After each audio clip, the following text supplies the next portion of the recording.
তা অনেকদিন পর গ্রামের বাড়িতে আসলাম, তবে এই গ্রামের পরিবেশ আমার একদমই ভালো লাগে না। মামি, তুমি তো আর এমনি এমনি আসোনি, গ্রামের মানুষের সর্বস্ব হাতিয়ে নেওয়ার জন্য এখানে এসেছো। আর কি বলছিস তুই? আসতে বল, দেওয়ালেরও কান আছে, কেউ শুনে ফেলবে। এখানে কেউ নেই, শুনবে না মামি, ভয় পেও না। আমরা যেসব কাজ করতে এসেছি এসব কাজে ভয় পেলে চলবে না। গ্রামের মানুষজন সরল সোজা, আছে সুযোগ বুঝে সবকিছু হাতিয়ে নেওয়া যাবে। আপনি কোনো চিন্তা করবেন না, যা করবার আমি আর অমিতা মিলে করে ফেলবো। আপনি শুধু আমাদের হুকুম করবেন কি করতে হবে। মাত্র গ্রামে আসলাম, এখনই কিছু করা যাবে না। দুদিন যাক, তারপরে আমরা আমাদের কাজ শুরু করে দেব।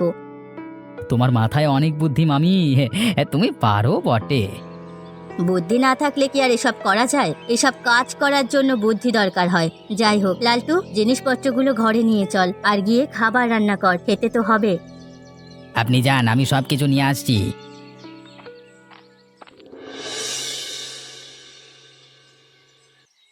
বাবা, তুমি এত চিন্তা করছো কেন? চিন্তা করে কোনো লাভ হবে বলো? উপরওয়ালা যেমনটা চাবেন তেমনটাই আমাদের দিন যাবে। এভাবে তো আর দিন চলে না মা, এভাবে আর কতদিন চলবো বল দেখি। কিছু একটা উপায় বের না করতে পারলে পেটে যে আর দুমুঠো খাবারও জুটবে না। বাবা, তুমি এত চিন্তা কেন করছো? তুমি আর আমি দুটো মানুষ, যেভাবে হয় সবকিছু চালিয়ে নেওয়া যাবে। আমি যে তোকে দুঃখ ছাড়া আর কিছুই দিতে পারলাম না। সেই কবে তোর মা মারা গেল, তারপর থেকে কই আমি তোকে সুখে রাখবো বলেছিলাম, কিন্তু তোকে দুমুঠো ভালো খাবার দিতে পারিনি রে। কেঁদো না, তুমি আমার জন্য অনেক কিছু করেছো বাবা। মা মারা যাবার পর কোলে পিঠে করে আমাকে মানুষ করেছো। নিজের কথা একবারও চিন্তা করনি, নতুন একটা বিবাহ পর্যন্ত করনি। এর চেয়ে আমি আর কি বেশি চাই বলো? ওপরওয়ালা আমাকে গরিব করে বানিয়েছে, তোর জন্য ভালো কিছু করতে পারলাম না রে মা। আরে বাবা, এত চিন্তা করো না। ফসল তো কিছু হয়েছে, যে ধানগুলো পেয়েছো সেগুলো বিক্রি করে ভালো অঙ্কের টাকা পাওয়া যাবে। সেগুলো দিয়ে আমাদের দুজনের ভালো করে কিছুদিন চলে যাবে। তারপর কি করব বল? এই দিয়ে কিছুদিন যাবে। আমি অন্য একটা কথা ভাবছি রে মা। কি কথা ভাবছো তুমি বাবা? শুনলাম গ্রামের বড় বাড়িতে নাকি শহর থেকে ধনী গিন্নি এসেছেন, ভাবছি সেখানে গিয়ে একটা কাজ খোঁজ করব। তা না হয় পরে দেখা যাবে, তাকে তো আর চেনো না, তোমাকেও চেনে না। পরে গিয়ে কাজের খোঁজ করো। এখন যাও, হাত মুখ ধুয়ে এসো, আমি তোমাকে খাবার দিচ্ছি।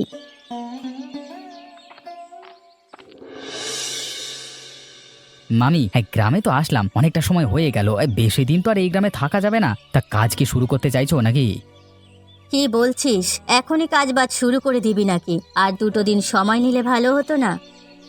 আরে না না, আর সময় নেওয়া উচিত হবে না। এই গ্রামের কাজটা শেষ করে শহরে চলে যেতে হবে, তারপর আবার অন্য গ্রামের খোঁজ করতে হবে। তা তোরা দুজনে মিলে পারবি তো? এটা কি বলছো মামি? আমরা কি কখনো কোনো কাজ পারিনি, এমনটা হয়েছে? আপনি কোনো চিন্তা করবেন না, আমি আর অমিতদা মিলে খুব সুন্দরভাবে কাজগুলো করে আসবো, গ্রামের কেউ টেরও পাবে না। তাহলে আজকে রাতে দুজনে প্রস্তুতি নে, গিয়ে কাজটা শেষ করে চলে আসবি। দেখিস, খুব সাবধানে করতে হবে, কোনোভাবেই ধরা পড়া যাবে না। ধরা পড়বো না, তোমার চিন্তা নেই। আমি আর লালটু কখনো ধরা পড়িনি। এর আগেও হাজারবার একই রকম কাজ করেছি, এটাই এখন আমাদের পেশা হয়ে গেছে। ধরা পড়বার কোনো ঝুঁকি নেই আমাদের। মুখে বললে তো আর হবে না, আগে শহরে কাজ করেছিস, এটা গ্রাম। বৃক্ষ তোমার নাম কি, ফলে পরিচয়। কাজটা শেষ করে এসে বড় বড় কথা বলিস, তখন আমি মেনে নেব। তাহলে ঠিক আছে, আজকে রাতেই আপনি দেখতে পাবেন আমরা দুজনে কি কাজ করতে পারি। রাতেই দেখা যাবে, এখন যা কাজ কর, রাতের জন্য প্রস্তুত থাকিস।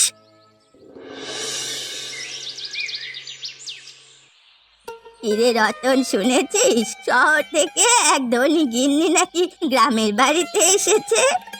কই না তো, আমি তো এখনো কিছুই শুনিনি। গ্রামের সবাই জানে, আর তুই জানিস না? আমি কি করে জানবো বলো? ওদিকটায় আমার যাওয়া হয়নি, তোমাদের এদিকটায় তো দু একদিন আসেনি, তার জন্য জানি না।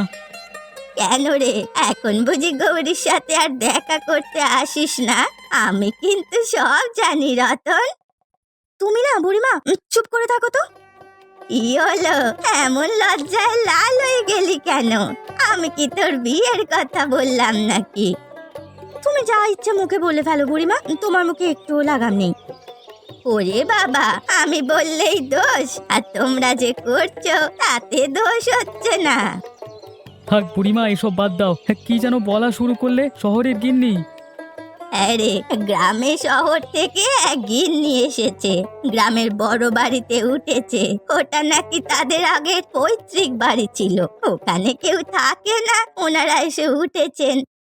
তা তারা কেন আসলেন? তাদের উদ্দেশ্য কি? তা তো আমি জানি না, কেন এসেছেন, কি উদ্দেশ্য। শুনলাম গ্রামের মানুষকে নাকি সাহায্য করতে এসেছেন। তাহলে তো ভালোই হয়। সেই সুযোগ লুফে নিতে সুকান্ত নাকি সেখানে কাজের জন্য লাইন ধরেছে। আবার তামাশা শুরু করলে তুমি? তুমি কি একটু চুপ থাকতে পারো না? করো, তুমি এখানে তামাশা করো, আমি গেলাম। যাসনি, শুনে যা।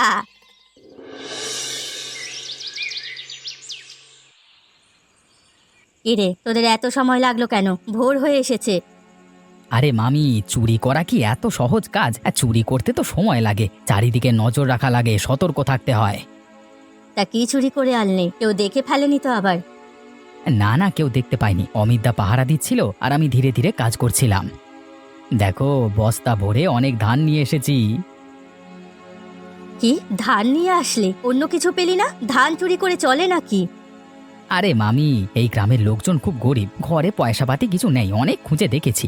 পরে দেখলাম অনেক ধান রাখা, এগুলো কি চুরি করে নিয়ে আসলাম। এই ধান বেচে ক টাকায় বা পাবো? আপনি জানেন না বর্তমান বাজারে ধানের অনেক দর? হ্যাঁ মামি, ধানের চড়া মূল্য আছে বাজারে, কারণ গত বছর বন্যায় ধানের ফসল তেমন একটা হয়নি। হু হু করে ধানের দর বেড়ে গেছে বাজারে। যা ধান ছিল বাড়িতে সব নিয়ে এসেছি। এই ধান বাজারে বিক্রি করলে ভালো পরিমাণ টাকা পাওয়া যাবে। তাহলে তো ভালোই। আমি বাজার ঘাটে যাই না তো, তাই ধানের দাম সম্পর্কে আমার কোনো ধারণা নেই। তাহলে ধান এলে ভালোই করেছিস। বলেছিলাম না, আমরা কাজটা সহজেই করে ফেলবো। আপনি আমাদের নিয়ে চিন্তিত ছিলেন। যাক, তাহলে তোরা তোদের কাজগুলো ভালোভাবে করতে পারিস। এরপর আর তোদের নিয়ে আমার চিন্তা করতে হবে না, পুরো গ্রাম লুট করে নিবি। তা নিয়ে তোমার চিন্তা করতে হবে না, তুমি শুধু দেখো আমরা দুজন মিলে কি করি।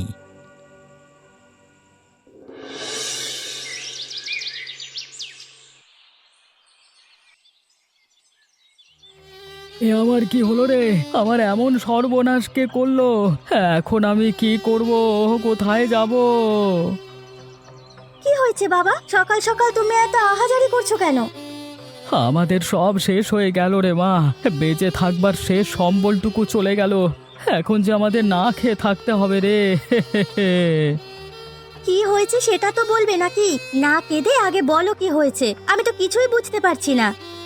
ঘরের কোণে চেয়ে দেখ, একটি ধানের বস্তাও নেই। কে যেন আমাদের ধানের বস্তাগুলো রাতের আঁধারে এসে চুরি করে নিয়ে গেছে। হায় হায় পুরালা, তুমি এ কি করলে? আমাদের সেই সম্বলটুকু কেড়ে নিলে। ওপরওয়ালার দোষ দিয়ে কি করব? ওপরওয়ালা তো আমাদের ধার নেয়নি। কোনো মানুষ আমাদের ধানগুলো চুরি করে নিয়ে গেছে, আমাদের সব শেষ হয়ে গেল। কে করলো এমনটা আমাদের সাথে? আমরা তো কখনো কারো ক্ষতি করিনি বাবা। তাহলে মানুষ কেন আমাদের সাথে এমনটা করতে গেল? কখনো তো এমনটা হয়নি। হঠাৎ করে আমাদের সাথে এমন কে করলো? যে করেছেন ওপরওয়ালা তার বিচার করুন। আমরা গরিব মানুষ, দুমুঠো খেয়ে পড়ে বেঁচে থাকি। আমাদের সাথে এমনটা কি করতে পারে? ওপরওয়ালা, তোমার কাছে বিচার দিলাম, এর বিচার তুমি করো। ওপরওয়ালা, তুমি করো।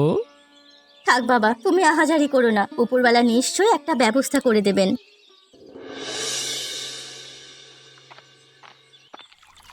কি গো, তুমি আসতে এত দেরি করলে কেন? আমি সেই কখন থেকে তোমার জন্য বসে আছি।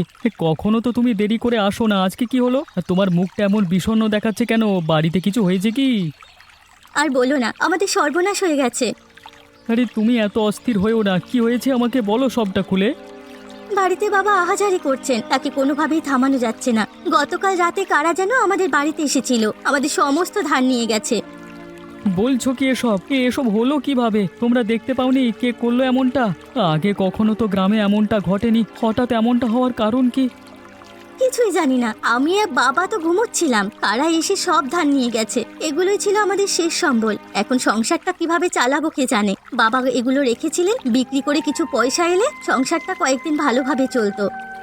কেঁদো না লক্ষ্মীটি, আমি আছি তো তোমার সাথে। আরে আমি থাকতে তুমি এত চিন্তা করো না, আমি সবটা সামলে নেব। তুমি একা নও, আমি সব সময় তোমার সাথে আছি।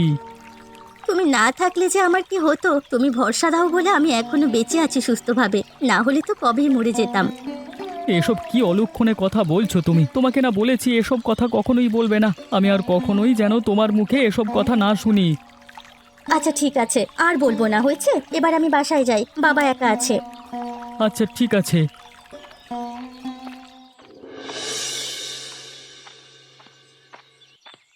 কিরে রতন, কোথায় গিয়েছিলি? কোথায় গিয়েছিলাম তা জেনে তোমার দরকার আছে কি? তুমি কোথায় যাচ্ছ সেটা বলো।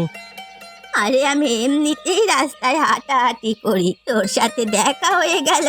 তুই কোথায় গিয়েছিলি সেটা না বললেও আমি ভালো করেই জানি। কোথায় বলো তো? নিশ্চয়ই গৌরীর সাথে দেখা করতে গিয়েছিলি। তা কেমন হলো প্রেমের আলাপ? তুমি দেখেছিলে নাকি? অযথা ফাও কথা বলবে না তো বুড়িমা, মন মেজাজ এমনিতেই ভালো নেই। না দেখলে কি হয়েছে, আমি সবটাই জানি। তা মন মেজাজ ভালো নেই কেন রে? কি হয়েছে তোর মন মেজাজের? গৌরীর সাথে দেখা হলো, ওর মনটা খারাপ। ওর বাড়িতে নাকি গতকাল রাতে চুরি হয়েছে। কারা যেন এসে ওদের সমস্ত ধান নিয়ে গেছে, সেজন্য গৌরীর মন খারাপ। এসব শুনে আমার মন আর ভালো থাকে কি বলো? কি বলছিস? কবে এসব ঘটলো? গতকাল রাতেই নাকি এই ঘটনা ঘটেছে। কি বলছিস গতকাল রাতে? আমি তো এক জায়গায় এরকম চুরির খবর শুনেছি। কি বলছো? কোথায় তুমি চুরির খবর শুনেছো? শহর থেকে এক ধনী গিন্নি এসেছে না, বড় বাড়িতে উঠেছে। তার ভাগ্নি আর তার বাবুর্চি ধান চুরি নিয়ে আলোচনা করছিল। তুই তো জানিস আমার রাতে হাঁটার অভ্যাস। আমি হাঁটতে হাঁটতে সেখানে গিয়ে এসব খবর শুনেছি। আমি তো তখন বুঝিনি কোন ধানের আর কোন চুরির কথা বলা হচ্ছে। কি বলছো কি তুমি বুড়িমা? তাহলে তো গৌরীকে সব জানানো দরকার। আমি সত্যি বলছি, এখন এসব জানাজানি হলে চোর ধরতে পারবি না। চুপচাপ সময় মতো কাজে দেবে। আচ্ছা আচ্ছা, ঠিক আছে বুড়িমা।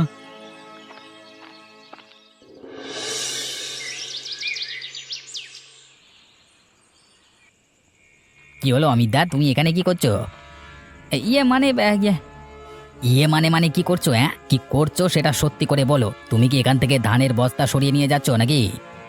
আরে তুই কি পাগল হয়ে গেলি নাকি লালটু? আমি এখান থেকে ধানের বস্তা সরিয়ে নেব কেন? আমি ধানগুলোকে একটু লুকিয়ে রাখছিলাম। এখানে তো অল্প কিছু ধান বাকি আছে, বাকি ধানগুলো তুমি কি করেছো? আরে না না, সব ধান এখানে আছে। আমি কোনো ধানই এখান থেকে লুকিয়ে রাখিনি, মাত্র লুকিয়ে রাখতে চেয়েছিলাম আর কি, তাই। আবারও মিথ্যে কথা বলছো তুমি। তোমার হাতে তো এখনো ধানের বস্তা। আরে পাগল, আমি ধানের বস্তা লুকিয়ে রাখবো কেন? কখন কে এসে দেখে ফেলে সেই জন্য সরিয়ে রাখবার চেষ্টা করছিলাম। এর মধ্যে তুই এখন চলে এলি। সরিয়ে নয়, বলো যে তুমি এখান থেকে ধানের বস্তা চুরি করছিলে। আমি এসে তোমাকে দেখে হাতে নাতে ধরে ফেলেছি। এখন বলছো সরিয়ে রাখছো? আরে এখানে তো আরো বস্তা ছিল, সেগুলো তো দেখছি না। গিন্নিমার কাছে গিয়ে কিন্তু তোমার নামে বিচার দেবো আমি। তোর গিন্নিমা আমার মামি হয়, সামান্য এই বাড়ির বাবুর্চি তোর কথা বিশ্বাস করবে না। বাড়াবাড়ি করলে এমন কথা বলবো যে তোকেই শাস্তি দেবে। এ নিয়ে আর বাড়াবাড়ি করিস না।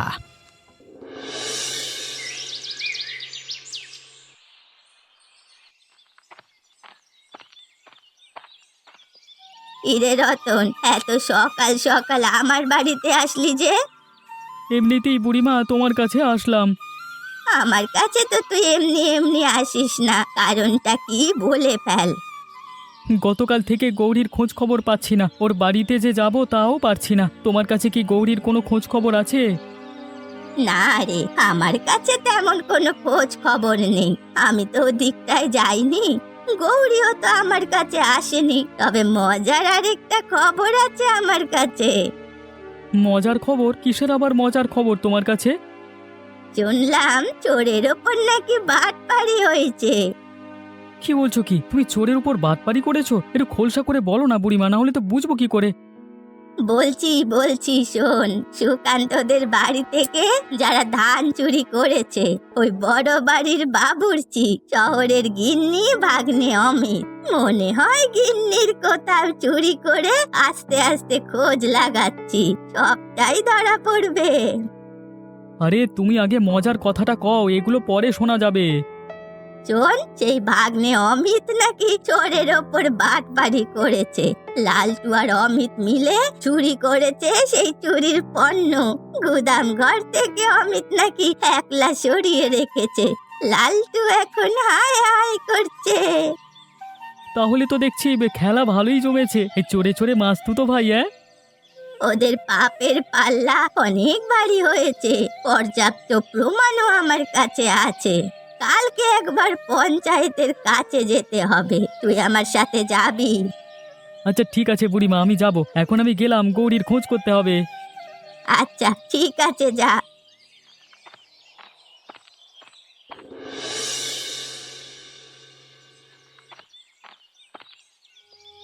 তোমরা এখানে? আর সুকান্ত কাকুর কি হয়েছে? আমি সারা গ্রাম তোমাদের খুঁজে বেড়াচ্ছি। বাবা অসুস্থ হয়ে পড়েছেন। বাবা এত চিন্তা নিতে পারেনি, তাই অসুস্থ হয়ে পড়েছেন। আমি তাকে নিয়ে হাসপাতালে এসেছি। আমি কি তোমার পর? তুমি আমাকে একটা খবর পর্যন্ত দিলে না। আমি হন্যে হয়ে পুরো গ্রাম তোমাকে খুঁজে বেড়াচ্ছি। বুড়িমার বাড়িতেও তো গেছিলাম। খবর যে দেব সেই সুযোগ হয়ে ওঠেনি, বাবাকে নিয়ে ব্যস্ত ছিলাম। উপরওয়ালার কাছে অভিশাপ দেব, যাদের জন্য বাবার এই অবস্থা হয়েছে উপরওয়ালা যেন তাদের বিচার করেন। আমি সব জানি কারা এই কাজ করেছে। বুড়িমা আমাকে সব বলেছে। কি বলো? তুমি আর বুড়িমা সবটা জানো? কারা এই কাজ করেছে আমাকে বলো। যারা এই কাজ করেছে আমি তাদের ছাড়বো না। তাদের জন্য আমার বাবার আজকে এই অবস্থা। যা করবার আমরা সবাই মিলেই করব। গ্রামের সবাই এই লুটপাটের শিকার হয়েছে। শহর থেকে যে গিন্নি এসেছে, এসে বড় বাড়িতে থাকছে, তিনিও এর সাথে জড়িত আছেন। তিনি লালটু এবং অমিতদা তাদের নিয়ে কাজকর্ম করাচ্ছেন। কি বলছো? ওই ধনী গিন্নি গ্রামের বাড়ি এসে এসব কাজ করেছেন? ধনী না ছাই, ওদের হয়তো পেশাই এটা, গ্রামে ঘুরে ঘুরে চুরি ডাকাতি করা। ওই শয়তানগুলো আমাদের এত বড় সর্বনাশ করলো। হ্যাঁ হ্যাঁ, ওরাই তোমাদের এত বড় ক্ষতি করে দিয়েছে। তাহলে আর কিসের অপেক্ষা? চলো গিয়ে ওদেরকে ধরি। ওদের ধরা যাবে, আগে বাবু সুস্থ হোক। আমরা নিজেরা কিছু করব না। কালকে সকালে আমরা সবাই মিলে পঞ্চায়েতে যাব, সেখানেই কিছু একটা সিদ্ধান্ত হবে। ঠিক আছে, তাহলে কাল আমরা সবাই থাকবো। কি হয়েছে কি? সকাল সকাল তোমরা গ্রামের সবাই মিলে আমার বাড়িতে হাজির হলে যে? আপনি হলেন গ্রামের পঞ্চায়েত প্রধান, সবাই এখানে একটা বিচার নিয়ে আপনার কাছে এসে হাজির হয়েছি। এর উপযুক্ত বিচার আপনাকেই করতে হবে এবং চোরেদের ধরতে হবে। কি বলছো কি তোমরা? আমি যে কিছুই বুঝতে পারছি না। কিসের চোর? কাকে ধরবো? কার বিচার? আমি দেখছি বাবু, আপনি তো গ্রামে থেকে কিছুই জানেন না। আমার এখন বয়স হয়েছে, আমি আগের মতো ঘুরে ঘুরে গ্রামের সব খোঁজ খবর রাখতে পারি না। তোমরা বলো কি হয়েছে? আমাদের বাড়িতে চুরি হয়েছে। সেই সম্বল হিসেবে কিছু ধান উঠেছিল জমি থেকে, সেই ধানগুলো চুরি করে নিয়ে গেছে। কে চুরি করলো তোমাদের ধান? আমি নিজের চোখে দেখেছি বাবু। শহর থেকে বড় লোক যে গিন্নি এসেছে, সে এবং তার চেলাপেলা এই কাজ করেছে। হ্যাঁ, আমি কিছুটা শুনেছি। গ্রামের বড় বাড়িতে শহর থেকে এক গিন্নি নাকি এসেছে, তারা এসে সব কাজ করছে। কি বলছো কি তোমরা? আমি তো বিশ্বাসই করতে পারছি না। আমি নিজে তার প্রমাণ। আর কোনো প্রমাণ আপনার দরকার হবে না। আপনি গিয়ে এখন শুধু তাদের হাতে নাতে ধরুন। গ্রামের অনেকেই অনেক কিছু চুরি হয়েছে, ডাকাতিও হয়েছে। ওই বাড়িতে গেলে নিশ্চয়ই গুদাম ঘরে সবকিছু পাওয়া যাবে। বাবু, আপনার এটার বিচার করতে হবে। হ্যাঁ অবশ্যই, আমি সব বিচার করব। তোমরা চলো সেই বাড়িতে। এই গ্রাম থেকে বড়লোক সেজে ভালোই চুরি ডাকাতি করেছি। এখানে আর বেশি সময় থাকা যাবে না। আজকে রাতে এখান থেকে চলে যেতে হবে। লালটু, অমিত, সব চুরির জিনিসপত্র গুছিয়ে নে। আজকে রাতে আমরা এখান থেকে চলে যাব। তা চলেই যখন যাবে, তোমাদের গাড়ি করে দেবো। আর এখান থেকে যেতে কোনো অসুবিধে যেন না হয়। এ কি, আপনারা এখানে কি করছেন? তোমাদের কাণ্ড কারখানা নিজ চোখে দেখতে এলাম। তা ভালোই চুরি ডাকাতি করেছো নাকি? আমি কিছু জানি না, আমি এখানের বাবুর্চি, যা করবার এনারাই করেছেন। এ বাবুর্চি, এ ভাগ্নে, এ বড়লোক, আমরা সব খবর জানি। আমি নিজে চোখে তোমাদের তিনজনকে দেখেছি। অস্বীকার করবে? তাই প্রমাণ সহকারে হাতে নাতে ধরলাম। আমাদের মাফ করে দাও, আমাদের ভুল হয়ে গেছে। আমরা কখনো আর এমনটা করব না। আমরা এই গ্রাম থেকে চলে যাব। না না, এদের কোনো মাপ নেই। এদের জন্য গ্রামে অনেক অশান্তি হয়েছে। এদের জন্য আমার বাবা অসুস্থ হয়ে পড়েছে। তাহলে বলো এদের কি শাস্তি হবে? যাদের যত চলে যাওয়া জিনিসপত্র এখানে আছে সব কিছু তাদের ফিরিয়ে দেবে। এই বড়লোক গিন্নি গ্রামের বাড়ি এসে অনেক অন্যায় করেছে, সাথে সমতুল্য পরিমাণ জরিমানাও গুনবে এই বড়লোক গিন্নি। বাকিদের কি হবে? লালটু এবং অমিতকে জুতোর মালা পরিয়ে মুখে চুনকালি মাখিয়ে পুরো গ্রাম ঘোরানো হবে। উচিত শাস্তি হয়েছে এদের, আমরা সবাই এর সাথে একমত। আমরা ভুল করে ফেলেছি, এবারের মতো আমাদের কি ক্ষমা করে দেওয়া যায় না? তোমরা যা করেছো তাতে এর চেয়ে দ্বিগুণ শাস্তি হওয়ার কথা। আমরা তোমাদের শাস্তি কমিয়ে দিয়েছি। বাবু যে শাস্তি চেয়েছে কার্যকর করুন। তাহলে তাই হবে।